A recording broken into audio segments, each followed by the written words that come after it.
Sathupalli tailors union వారి గురించి government వారిని కోరుకునేది ఒకే ఒక విషయము. టైలర్స్కు అన్ని విధాలుగా సొంత ఇల్లు లేని వారు ఉన్నారు, మరియు జాగా లేకుండా సొంత ఇల్లు లేని వారు ఉన్నారు. వాళ్ళందరికీ ఇల్లు కల్పించాలి. మరియు ఒక 40-45 సంవత్సరాలు వచ్చేసరికి టైలర్ అన్ని విధాలుగా ఆరోగ్యం పాడు చేసుకొని ఇబ్బందులు పడుతూ వాళ్ళకి ప్రతి నెల 10,000 రూపాయలు ఆర్థిక సాయం చేయాలని పెన్షన్ లెక్క ఇవ్వాలని కోరుకుంటూ, మరియు ప్రభుత్వం తరఫున ఇంకా సబ్సిడీ పర్పస్ ఒక 10 లక్షలు లోన్ల రూపంలో బ్యాంకుల ద్వారా మాకు అందజేసినట్టయితే సబ్సిడీ రూపంలో షాపులు పెట్టుకోవడానికి కానీ వర్కర్స్తో షాప్ మెయింటైన్ చేసుకుంటూ మాతో పాటు వర్కర్స్ జీవనోపాధి కల్పించిన వాళ్ళు అవుతాము. మరియు రెడీమేడ్ రంగంలో బాగా ముందుకు వెళ్ళిన సందర్భంగా టైలర్స్ ఈ వృత్తిని చాలా ఇబ్బందిగా తీసుకొని చాలా ఇబ్బందులు పడుతున్నారు. కాబట్టి గవర్నమెంట్ మమ్మల్ని గుర్తించి ఒక 10 లక్షల రూపాయలు సబ్సిడీగా ఇప్పించాలని గవర్నమెంట్ వారిని కోరుకుంటున్నాము.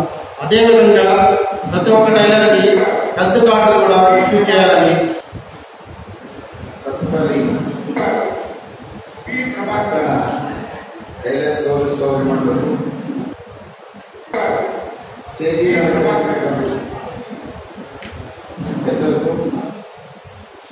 ఈరోజు నూతనంగా ఎన్నికైనటువంటి సత్య టైలర్ సమావేశాన్ని ప్రత్యేక కార్యక్రమంలో అభినందించడం జరుగుతుంది.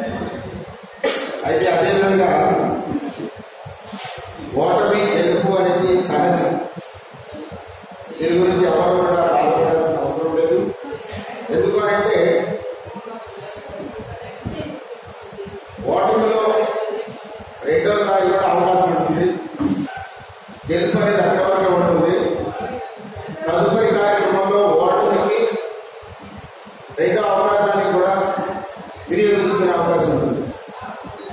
అందుకు ముఖ్యంగా మనం ఓడిపోయాము అనేటువంటి విధానంతో ఫీల్ అవ్వాల్సిన అవసరం లేదు. చారీ గారికి ముఖ్యంగా చెప్పేది ఏంటంటే ఎటువంటి ఏది విభేదాలు లేకుండా టైలర్స్ అంటే అక్క చెల్లెలు, అన్నదమ్ములు, తల్లి బిడ్డలా కలుసుకుపోయేటువంటి లేడీస్ అండ్ జెంట్స్ అలా కలుసుకోవాలని, అదేవిధంగా టైలర్స్ అంతా కూడా ఒకే తాటిపై ఉంది రేపు మనకు జరగబోయేటువంటి కార్యక్రమంలో ఏదైనా ఒక ఎమ్మెల్యే గారు కానివ్వండి, మినిస్టర్ గారు కానివ్వండి, ప్రతి ఒక్కరిని కూడా మనందరూ కలిసికట్టుగా ఉంటే ఏ పనైనా కానీ సాధించవచ్చు.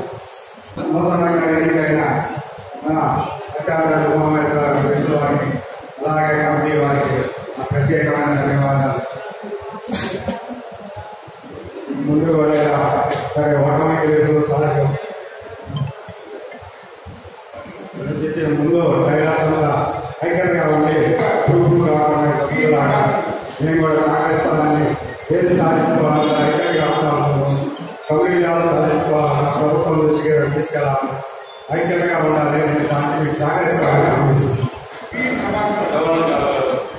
సలహా తీసుకొని టైలర్స్ యూనియన్ ఏ విధంగా ముందుకు తీసుకెళ్ళాలనేది సలహా తీసుకోండి.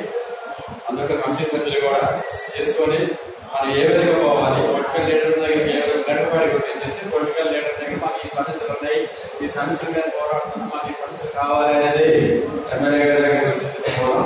మనకి ఏ సమస్యలు వచ్చినా రాజకీయంగా కానీ, టైలర్స్ పరంగా కానీ, వేరే విధంగా కానీ, స్వచ్ఛంద సంస్థల తరఫున కానీ నేను ఎప్పుడు మీకు అండగా ఉన్నా.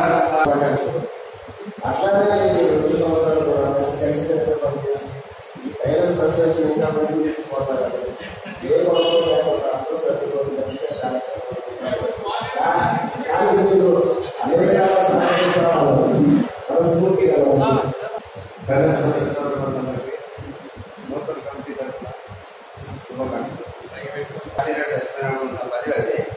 కానీ ఆయన వాట్సాప్లో పెట్టారు అభినందన సభ కదా, కొత్త ప్రెసిడెంట్ గారు ఉమా గారు గెలిచిన అభినందన సభలో ఎందుకు పెట్టారు పాల్గొంటే అడగలేకపోయినా, ఎందుకంటే పెట్టలే మిత్రాన్ని tailors union, Sathupalli tailors union, Sathupalli tailors union, Sathupalli tailors union.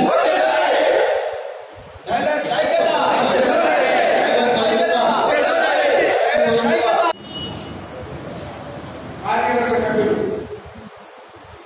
Prabhakar గారు, పి ప్రభాకర్ గారు.